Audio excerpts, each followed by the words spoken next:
If you're certain right now about a partner or a friend or somebody and it's their fault, if they would just stop doing this thing, then I would be happy, you're in trouble because you're giving all of your power to somebody else and you are taking no responsibility for your own thoughts, feelings, and actions. And we all know, if you've been listening for any amount of time to me, I don't put up with that. It's bullshit. I don't put up with it. It's not going to help you. Has it been helpful thus far? No. Or you wouldn't be listening. You wouldn't feel a need. You co-create every single relationship you're in. So you have responsibility in this, in whatever this relationship is. And I always say 100% responsibility because you have 100% responsibility for your own feelings and actions. I don't say 150% because that's codependency. That's you having responsibility for their thoughts, feelings, and actions. I'm not saying that. I'm saying, but if you go in like, well, it's 50-50 and I do this and then they should do this, that's a strings attached thing. That is you, again, still giving power to someone else because you're saying, well, I'll be nice up to a point, but if you're not, then I'm done. I'm not being nice anymore. And that's where we get back to your boundaries. My boundaries for myself are that I'm a kind, good person. So whether someone's treating me poorly or not, I do my best to stick to that. Am I perfect? Of course not. But it's what I teach my clients. Again, it's what I've learned because I want you to be a kind, good person everywhere and to keep coming back to that place so that you walk away from any interaction feeling good. You didn't lose your mind. You didn't lose your control of your emotions. You leave intact. And I have to tell you, that's how you build self-esteem, self-confidence, how you feel good about yourself, your sense of self-worth. That's how that happens. So you have to take 100% responsibility for your own feelings, thoughts, and actions. And remember that you co-created this relationship, even the one I had with my narcissistic mom and all the stuff I went through. Even though, this is a big thing, I still co-created it. I had certain boundaries with her. I had certain ways of interacting with her that I allowed that co-created a relationship between us. And when I took responsibility for my side of the street, things really did start to change.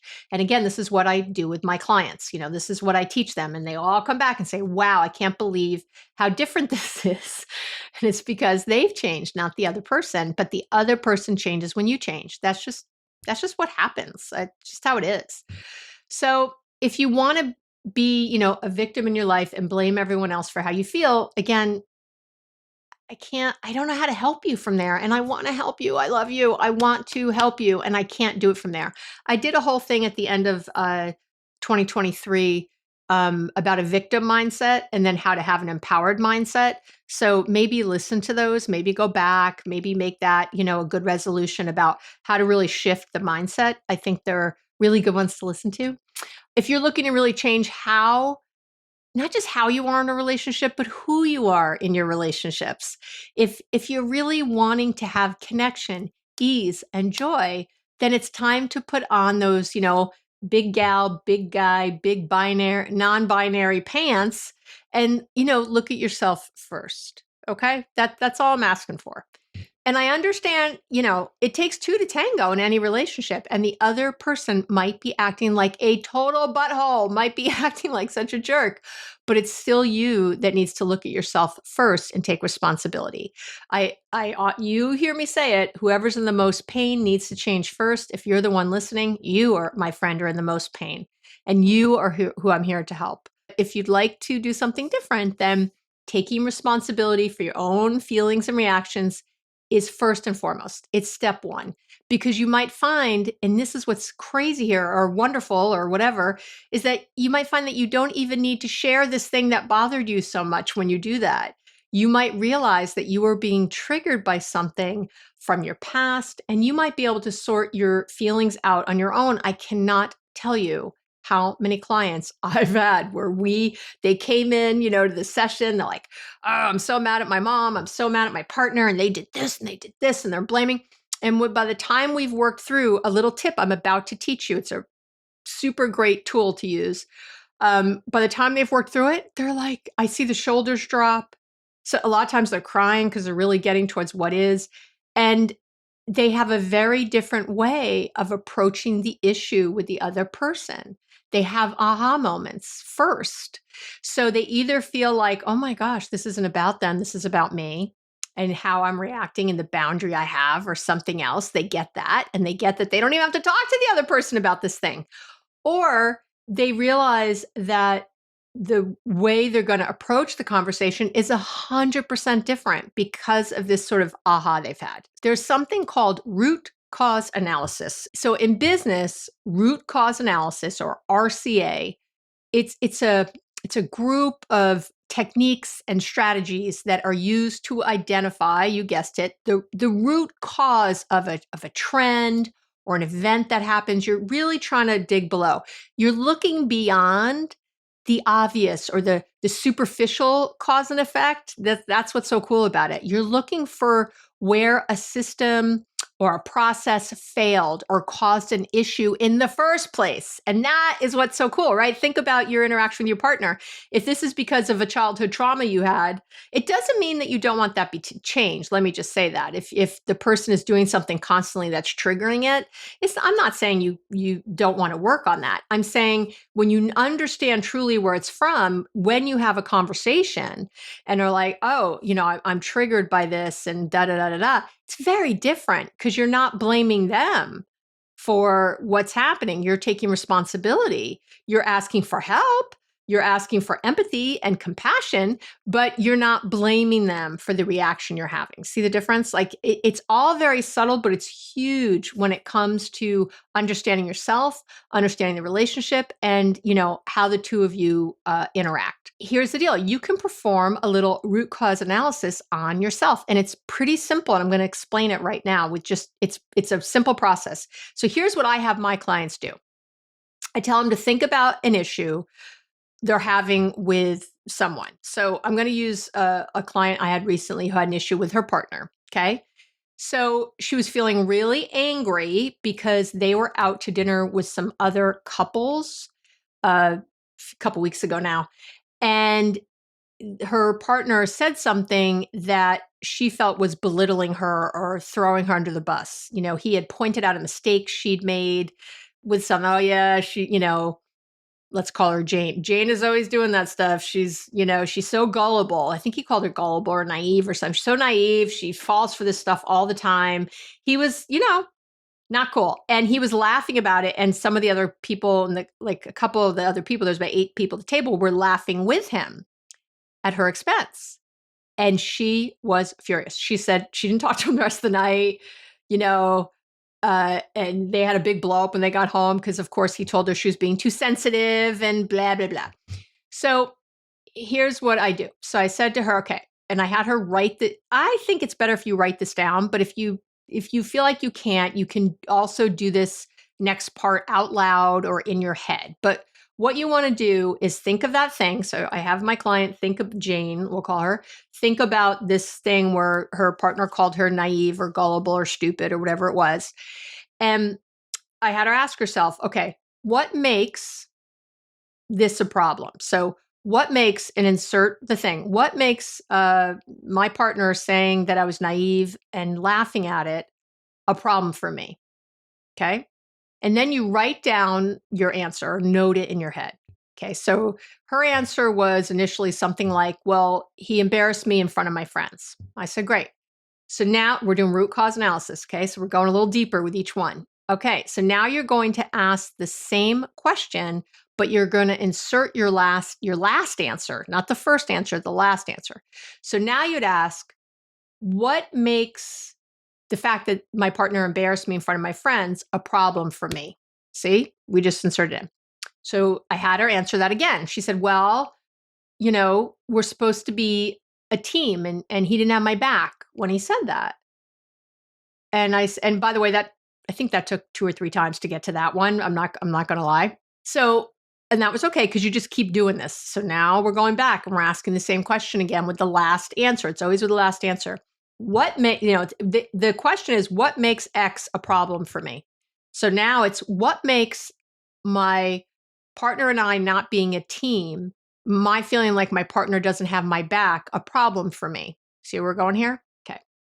So what's going to happen, and this is what happened with my client and happens with all my clients, is that you get closer and closer to a root cause, a real answer, the real reason you're upset.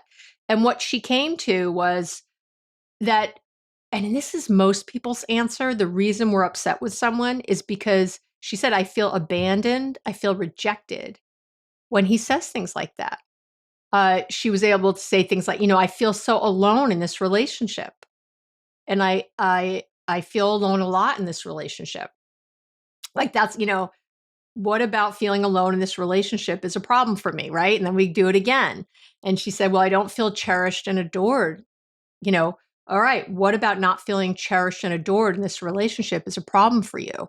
Well, it reminds me of how my dad treated me when I was a little, and I never felt like I belonged. And she was bursting into tears at this point as we were doing this. And I mean, because as you get to what's real, you start to truly feel it. And so notice at no point are we saying that she shouldn't talk to her partner about it, or that she shouldn't feel this way or invalidate. No, it's all so important. But to get to, that anger, he's an asshole, he's such a jerk, I hate him, I'm getting a divorce tomorrow, talk to, wow, my whole life I felt like, and she talked about how she felt like the black sheep a little bit in her family. Her other sisters, she's from but 3 girls, they were more like her dad. Like they got all certain kind of attention and she didn't. And they used to gang up on her and sort of tease her for her ways. They were sort of like a sporty family, and she did play sports, but she was more of a bookworm, more of a artsy gal. She liked to do arts and things like that. And, she was in plays at school, and they just would tease her relentlessly about it. And so she didn't really ever feel fully accepted or fully part of in her family. And then she's in a relationship with this man where she feel, and just like in this example, they went back and had a different conversation, and she came back saying, oh my gosh, I can't believe how much better that went, because she was able to be real about, when you start a conversation saying, there's something I haven't shared with you really, or I've shared with you, but not in this way. It's something I've just realized. And that's, as a kid, my sisters, my dad, and by the way, they were still doing it as she's an adult now, and they still do it. Her sisters and her dad kind of gang up on her, and her mom is very quiet about it. She doesn't say anything ever. She doesn't take her side. And she feel, again, there's all these other issues like around the mom and not defending her and not maybe taking her, anyway, not talking to the dad about it. There's so many layers to it. And she was just able to talk to her partner about it. And she said he was so great and he felt terrible. And, just about that. And then she was able to sort of talk about, this is why I was so angry the other night. I realized that my anger was misplaced, that really it's this hurt I want you to hear. And it's not your fault. I know that you're just kind of joking or whatever you're doing, but I need you to know the impact it has on me. And whether that's, I'm being triggered. So I get that that's not your fault. You didn't raise me this way, whatever, you weren't there for the first 20 years of my life. And, here we are together now. So these are things we need to think about together, blah, blah, and they had a very rich, loving conversation about it, because now he could understand differently. And he wasn't just, oh, you're so sensitive or you're overreacting, because he was feeling attacked and he was feeling like he, quote unquote, didn't mean it. Although that's a whole other piece. I do think people mean it. I think that, she probably married her dad in some ways. That happens. We end up with these things in our childhood, and then we marry the person that kind of, or we get with the person that sort of repeats that cycle. And, his own childhood of that with a very competitive family and everybody, right? There's some things that he learned about how you treat people you love, quote unquote. And this was part of how the teasing felt loving to him. I'm not saying it's right or wrong. Again, if we cannot judge it and just understand it, we get much farther. So when you get to the real reason, the root cause, you get past that those top feelings, the anger, the frustration, the rage, the helplessness, the hopelessness, and you get past having the same conversation over and over again. If she had just said to her partner, you need to stop teasing me. I don't like when you tease me. And he's like, oh, well, you're overreacting. Do you see how that doesn't go anywhere? First of all, you don't feel heard. You're right. But second of all, he's probably never going to stop. He's going to keep teasing her because he doesn't really understand. He thinks he's doing this little thing and it doesn't have meaning to him. So he doesn't put it in a part of his brain where things that are important live.